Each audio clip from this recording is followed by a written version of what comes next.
We represent G-E-R-R-A. What else? What else? A-R-R-C. Come on, come on, come on.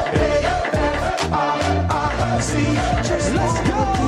So let's dance now. It is my turn. Just won't work you out. I am ready for your action. Just won't work you out. You should cut off all distraction. It's all on you now. And just give me some reaction. Just won't work you out. Good afternoon and a beautiful welcome to Rubbin Minds, a youth show where we discuss all the trending issues from the past week as well as topical issues. And straight to news from the past week, we have James Ibori coming back to Nigeria, and to a warm welcome, we also have Two-Face doing a turnaround on the planned protest, as well as the Enough is Enough group still going ahead with the planned protest.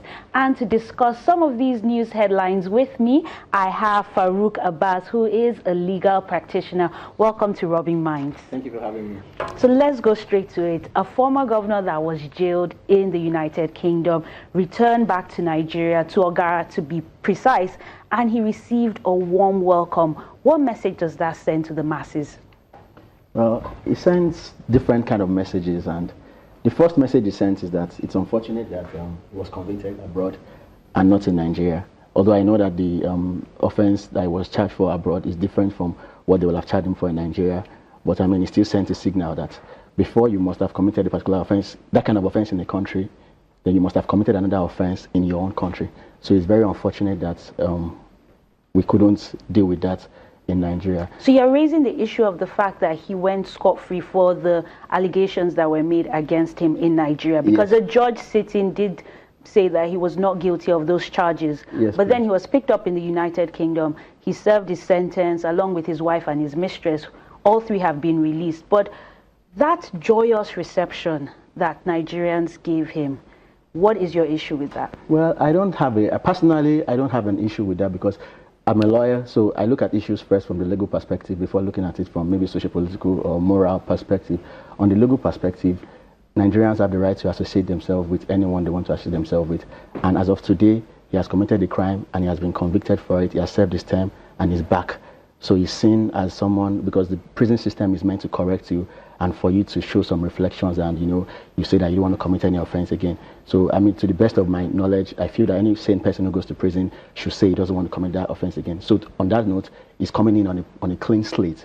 And so people shouldn't judge him for his mistakes? Yes, because on that particular charge, because he has been convicted, because in law you can't, served the punishment. There's something we call double jeopardy. You can't try someone for this, you can't convict someone for the same offense. So if someone committed an offense and he has been convicted, there are some programs that they rehabilitate prisoners, so he can even come back and sensitize his political associates and tell them what they don't need to do again and all that. And in terms of people celebrating you, if you have been bad to people, people will not celebrate. We have politicians in Nigeria who have not even gone to jail, but there are people who stone them whenever they come to their village. So we can't say that because he has stolen, because before he became a governor, he had some resources, he had achieved something. So if he had helped people before 1999 and those people like him, so you can't say because between 1999 and 2007 he did some bad deeds to some people, the people that he has helped before 1999 cannot celebrate him again. So basically the good he has sown is what he's reaping now? I believe so, yes. Okay. Now, the one that's on everybody's lips, Two-Face doing a turnaround on the planned protest, which was supposed to take place tomorrow, even though the Enough is Enough group has said they're going to go ahead with it. But Two-Face had rallied a lot of people and had, despite the opposition, has said he was still going to go ahead with the protest. Was it a surprise when you heard that video or watched that video? It wasn't a surprise to me, because, I mean, I know that under the law you are free to protest, but personally, I know Nigerians have the right to protest, but personally, I don't feel this is the right time for a protest, because the truth is that a lot of people are frustrated. There's a lot of anger in the society. You can feel it on the streets, So all Nigerians just need is just a single moment, and you can just have. So you're saying that protest can just strike a light, a spark, and then it can go into fire? Not it can, it is likely to. Okay. It is likely to, because what is happening in the society, people just need someone to push them. And when you gather together tomorrow, and it's going to resort into violence. That's inevitable. So from a security point of view, even though I'm not a security analyst and a security expert and all that, from a commonsensical point of view, the situation we are in Nigeria does not call for it, because any protest that we have now is going to degenerate into something. And I know some people have been hearing some arguments, some people saying that, I mean, in America, on the day they were swearing Trump, some people were still protesting and all that. You know, we can't be comparing Nigeria to America at every point in time.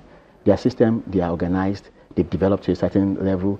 And their democracy is longer. Yes, their democracy is longer. People don't work the system. In Nigeria, you can work the system. In America, their policemen are trained, anti-riot policemen, specially trained. They don't use force. They don't. But in Nigeria, I'm not aware that we have adequate number of policemen who can protect that kind of gathering. Because I mean, we know instances where there is robbery and we don't get immediate response by the police. So in this kind of situation, they might be overwhelmed. We've had situations in the past where the police were overwhelmed by riots, by OPC and the likes. So tomorrow, if the rally takes place, you see all these people coming out, and it's going to degenerate. I mean, just about 2 weeks ago or some days ago, we heard that the customs seized about 661 pump actions. We are certain that that might not be the first container that come in. That might not, you know, so. So you are saying from a security point of view, you think the protest should not go on? Yes. But enough is enough wants to still go ahead with the protest, because they're saying Nigerians have a right to a peaceful protest. What is your stand on that? Yes, Nigerians have a right to a peaceful protest. But one thing we should know is that Buhari's government is not even up to 2 years. So is there a time before you should do a protest? Yes. Trump's government, as you mentioned, was not even up to a day, and the protest went on. You know, the issue with Trump was philosophical issues. They didn't agree with some of his positions on certain issues, you know.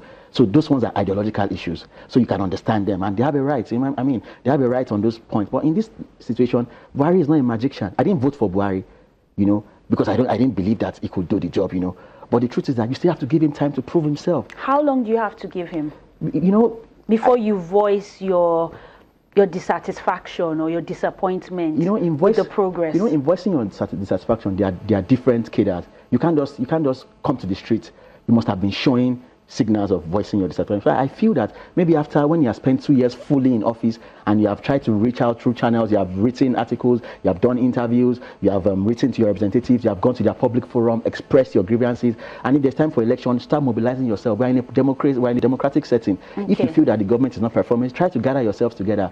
Don't call in protest that when you know protest will be hijacked and it will lead to violence. So I think they should still wait. Buhari is not a magician.